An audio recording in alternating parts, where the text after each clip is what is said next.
Okay. Meron kasing gugurgurin ngayong bagong taon. Actually, ang plan nila is bagong taon. Ay, ako lamang.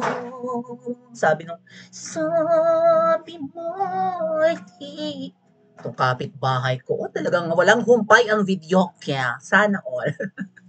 Alright, may balak gurgurin bago mag-New Year. Pinlano yan.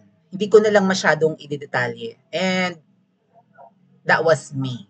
Okay? Bago matapos ang taon, binalak akong kuyugin. May nag-comment nga kanina right? Hindi ko na lang banggitin kung paanong gagawin. But they have a plan actually na durugin ako bago magbagong taon. Hindi ko na lang i-detail. Pero yun, Ate Dina, thank you so much po. Uma, Lahukan, thank you. Comment lang kayo ha, para kahit hindi nakikita ay kahit hindi mabasa nakikita naman. So, Ate Dina, thank you. May balak na gurgurin ako.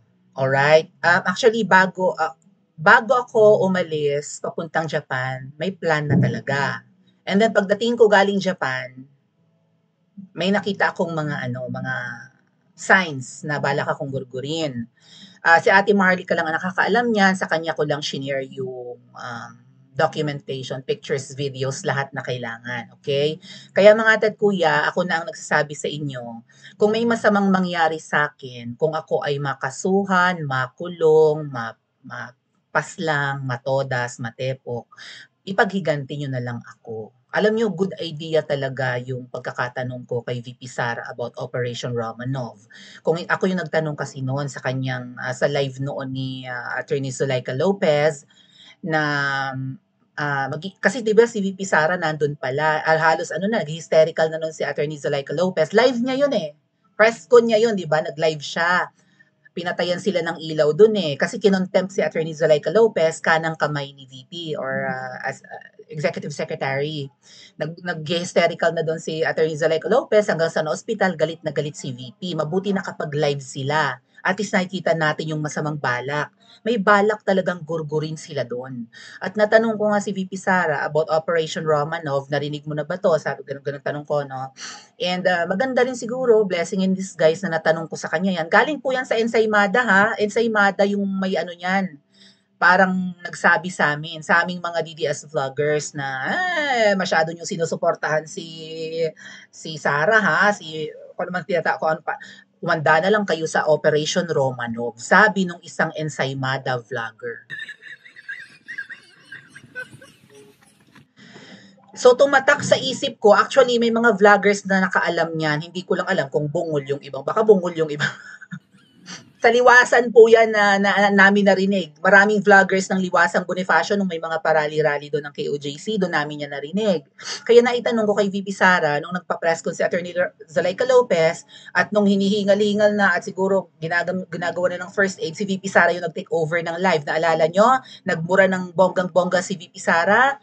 So, doon nasabi ni VP Sara na huwag kang mag-alala sa kaligtasan ko, ma'am, ganyan-ganyan. Actually, meron akong pinagbilinan na tao na kung sakasakaling mamatay ako, ipaghiganti niya ako. At ang kanyang titigbakin ay si Liza Tanas, si Ngiwi Jr., at saka si Tambaloslos, right? Sakasakali raw mamatay si VP Sara, gurgurin din dapat nung kanyang kausap yung tatlo.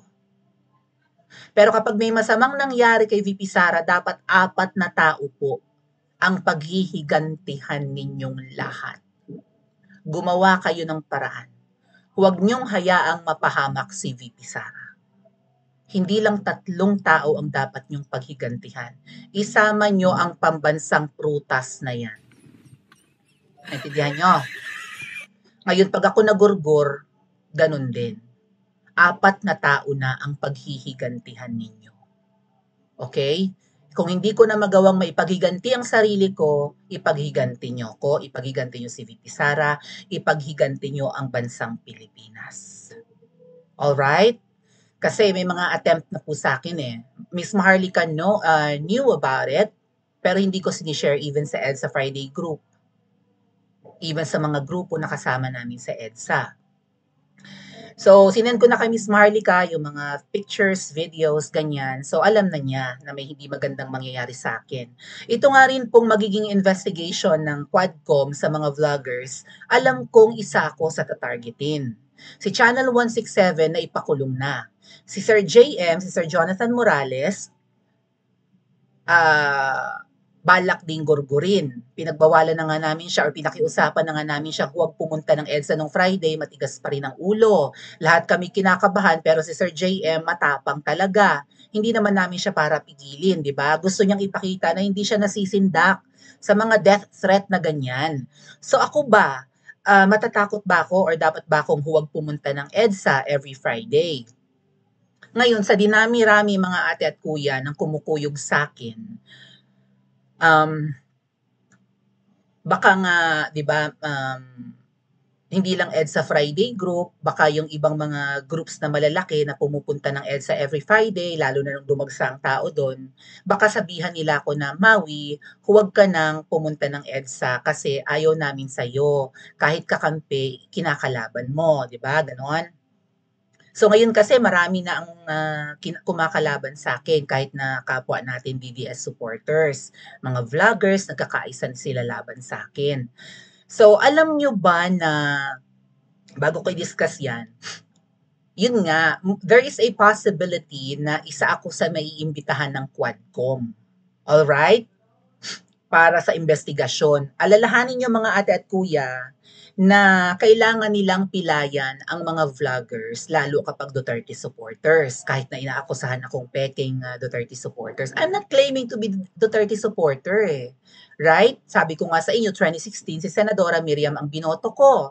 Noong 2022, saka ko sinuportahan ang unit team. That's VP Sara and Marcos Jr.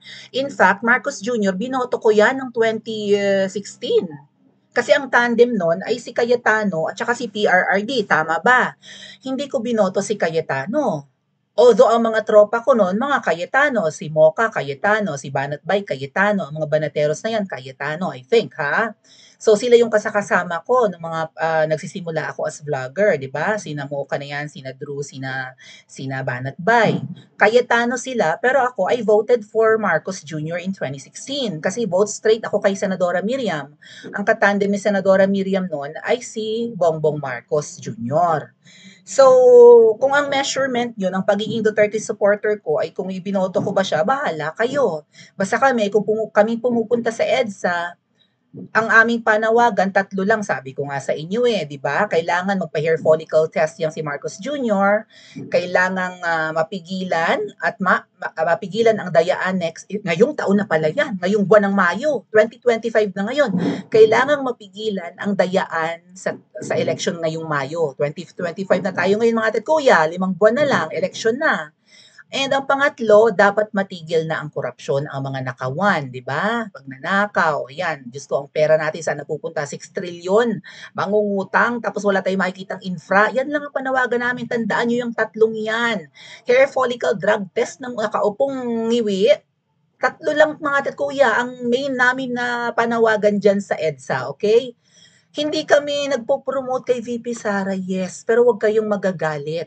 Ang rally na yan, ako na nga po ang nagsasabi sa inyo, ang rally sa EDSA ay hindi dapat puro Sara-Sara lang, hindi puro Duterte-Duterte lang. Sa kakasigaw natin ng ganyan, kakapromote natin sa mag-ama na pagbibintangan sila na sila ang may parali kasi syempre, majority of the people in EDSA are Duterte supporters. We understand that. Kaya lang, kapag masyado natin kiniklaim na rally yan ng mga Duterte, na to turn off sa atin ang mga supporters ni Isko na ayaw kay Bongbong Marcos. So are the supporters of Pacquiao, the supporters of Grace Poe, diba? The supporters of Ping Lacson, the supporters of Lenny. Ang gusto natin dyan sa EDSA, unity.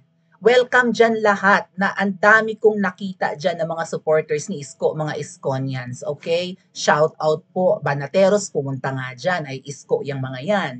'Di ba? Welcome lahat. Even yung mga kakamping na nahihiyang magpakilala, so long as hindi kayo nang gugulo, wala kayong balak manabutahe, okay? Basta galit kayo kasi maraming kakamping kayo, nalilito sila, hindi nila alam kung magagalit pa ba sila kay Bongbong Marcos. Ang kanilang mga leaders, sina De Lima, sina Trillanes, even Lenny, ay mga pro-Marcos na. Pero ang mga totoong pinklawan, gigil na gigil kay Marcos. Kayong mga pinklawan ang dapat gigil na gigil. Okay? Itanim nyo to sa inyong mga puso at isipan, mga kakamping. Huwag kayong magalit sa akin. Gusto ko dyan sa EDSA Unity Team. Unity. Unity Team pala. Gusto ko dyan united tayo. Lahat tayo na ayaw na kay Marcos. Kayong mga DDS na sumasama sa EDSA or kahit ano pa man, pag nasa EDSA tayo, wag nating awayin ang mga kakamping unless nang bastos sila. Kasi one time may sumigaw doon na kakamping. Kaya mga bayad kayo, gumanon yung kakamping. Kaya sinigawan siya ng mga DDS, hindi kami bayad. Hindi kami, bungol na bungol yung kakamping. Kakamping, mga kapatid naming kakampings, hindi kami galit sa inyo, ang mga DDS ay hindi galit sa inyo. Okay, magkaisa tayo dyan. Kasi kayo di primera ang nabudol. Actually kami, mga DDS, pero kayo rin. Isipin nyo na lang kung si Lenny ang nanalo nun, baka sakaling okay pa ang Pilipinas. Si Lenny hindi naman yata nagpupulvoron, tama ba? Itong nakaupo ngayon, nabudol kami, galit na galit nga kayo sa amin kasi nagkaisa kami. Siyempre, gawa nga ni VP Sara. Si VP Sara ay na kay Kuting Junior, katandem, kaya namin sinuportahan si Kuting Junior. O, kayo ang dapat magalit.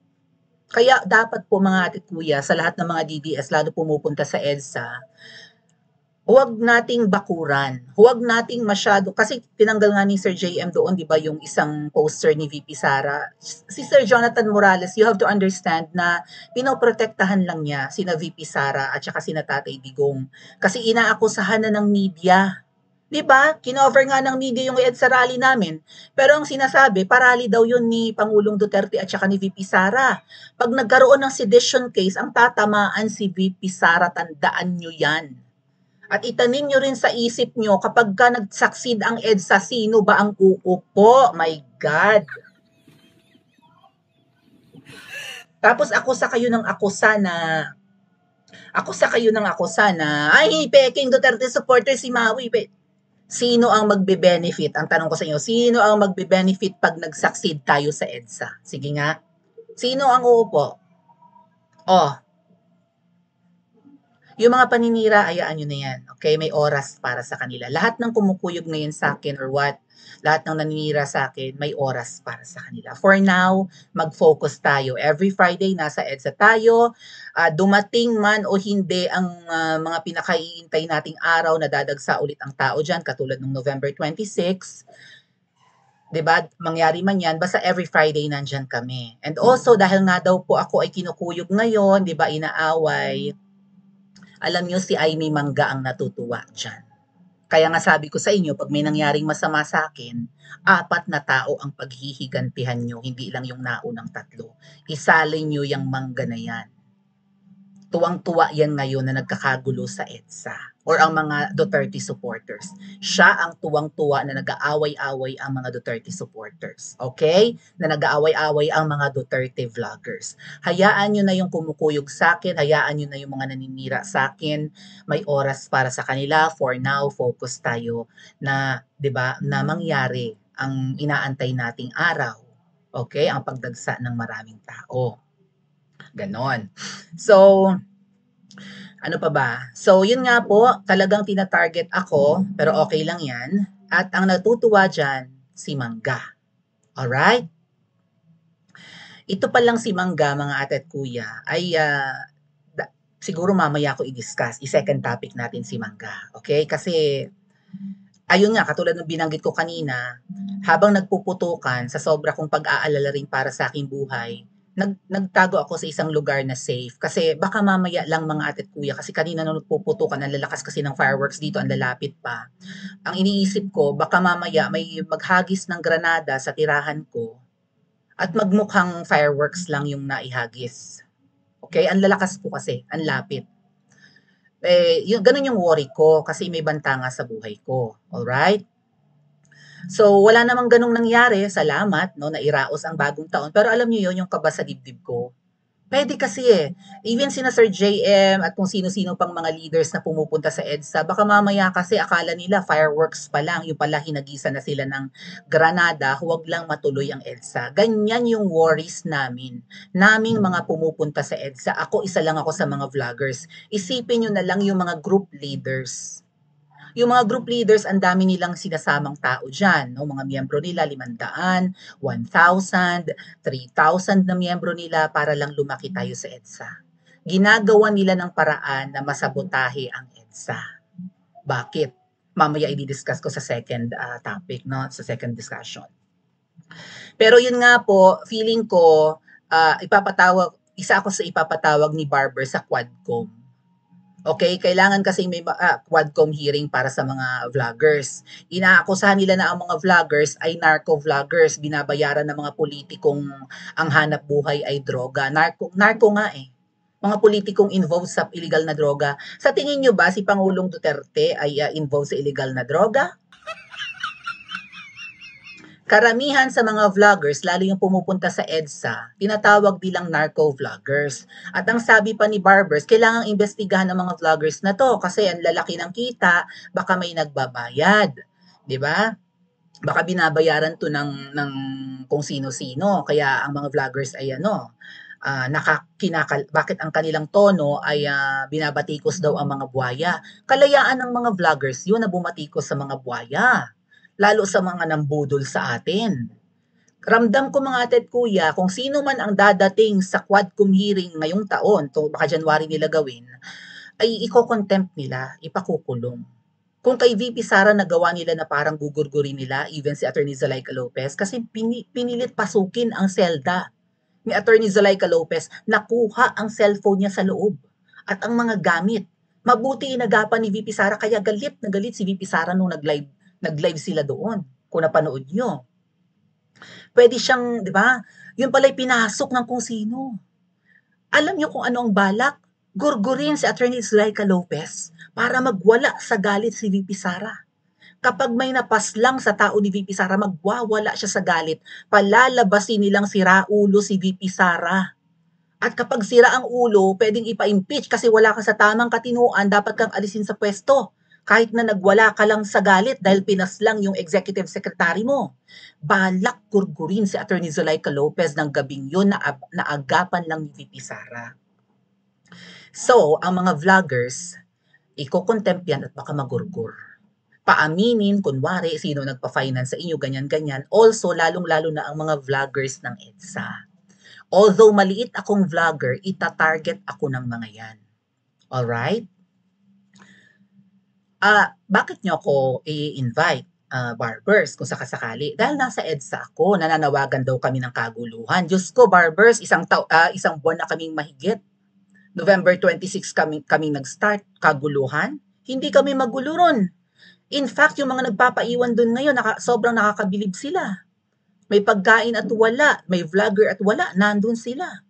Hindi sila magulo. Right? Tahimik, maayos, mahinaho, nagdarasal lang. Nakikita niyo ba yung nagpapaiwan na hanggang ngayon nasa EDSA? Nagdadasal. Tahimik. Hindi nagkukos ng kaguluhan. Tina-target po ang EDSA. At sa tingin namin, hindi lang yan si Liza Tanas, hindi lang yan si Kuting Jr., hindi lang yan si Tamba, kundi si Mangga. Okay? Gumagawa na ng paraan ang mga buhaya na targetin ang mga vloggers, lalo ang EDSA na banggit ni Barbers. Kaya, pipigilin talaga nila yan. Hahadlangan nila ang EDSA. Lalo na ni Mangga. Bakit kaya? Okay? Ano sa tingin nyo ang dahilan ni Mangga? Bakit hindi niya gugustuhin mag-succeed at matuloy ang EDSA? Even ang mga buhaya. Pa-comment po sa comment section at mag-like and subscribe din po kayo.